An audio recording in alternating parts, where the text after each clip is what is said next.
Hello students, we're going to discuss very important topic today, that is reframing religious freedom, because United Nations Commission on International Religious Freedom annual report has been released, and according to this report, India has been placed on the list of countries of a particular concern, which highlights a Eurocentric bias.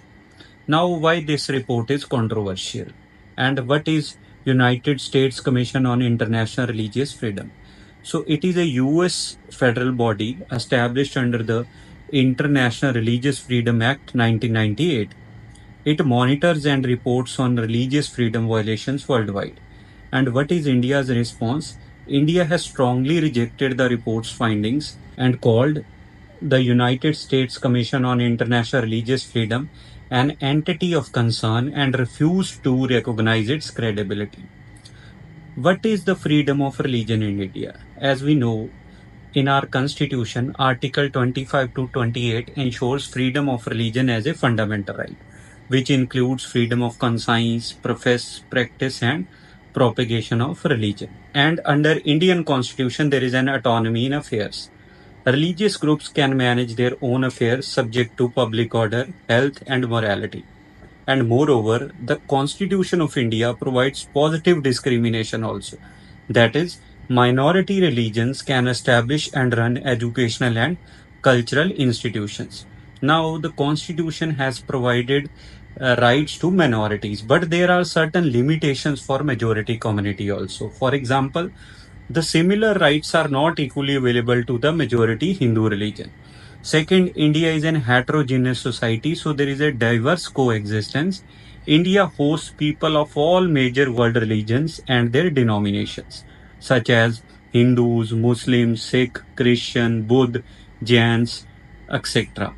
Religious harmony. Despite past conflicts, India maintains a tradition of religious coexistence in tolerance. That is why we say in India there is unity in diversity.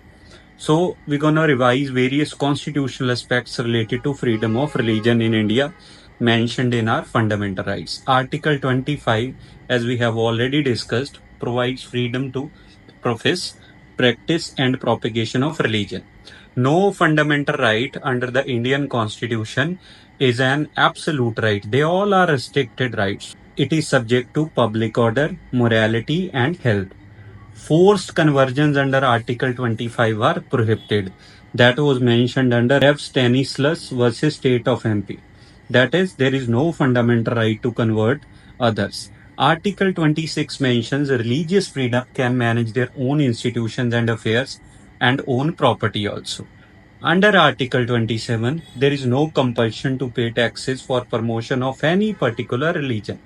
And Article 28 mentions religious instruction is banned in state funded schools, but it is allowed in private/trust based institutions under certain conditions. Article 29 protects cultural and linguistic identity, and there is no discrimination in state funded educational institutions. Under Article 30, minorities can establish and maintain their own educational institutions. So it is protected from state discrimination in granting the aid also. Now, what is India's response to United States Commission on International Religious Freedom? First, constitutional commitment. Now we have seen from Article 25 to Article 30, India is providing guarantee. So India upholds religious freedom under its constitution. Second, India has criticized this commission's report because India considers it to be biased and Eurocentric. Third is cultural context ignored. Now, this commission has overlooked India's unique societal and cultural dynamics. India also calls for reassessment. India has urged global bodies to move beyond the Western frameworks. Culturally rooted models. India has advocated for adopting indigenous concepts like integral humanism. What is integral humanism? It is inspired by thinkers like Jacques Maritain and Deendayal Upadhyay. It emphasizes on rising above the religious divisions, and it aims to ensure material, ethical, moral, and spiritual well-being of all. And it is rooted in India's pluralistic and civilizational ethos. And last, India has advocated for nuanced approach.